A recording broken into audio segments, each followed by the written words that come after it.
Ayan, maglilitsyon pork belly po tayo.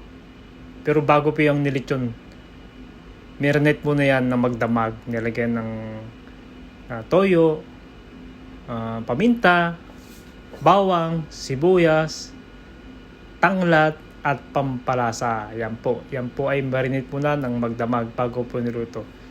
Yan, katakam kasi nung ulam na to, matagal ka itong din natikman. Kasi dito, may hirap kasi mag-ihaw dito sa bansa na pinagtrabuhan ko. Kaya paminsan-minsan lang tayo mag-iihaw. Ngayon matagal po ihawan to, mga 5 oras. 5 to 6 hours to bago po maluto. Kaya pasensya na kayo sa tagal na maluto to. Yan. Sa mga nag-follow pala sa akin, maraming salamat po. Yung nag-unfollow, maraming salamat din sa inyo. Hindi pa ako galit o nagtampo sa mga nag-unfollow sa akin. Papasalamat po ko sa inyo. Sana po wala nang mag-unfollow. Sana tuloy pa rin tayo sa ating ginagawang pagbablog. Ayan, malapit na siya maluto. Ayan na.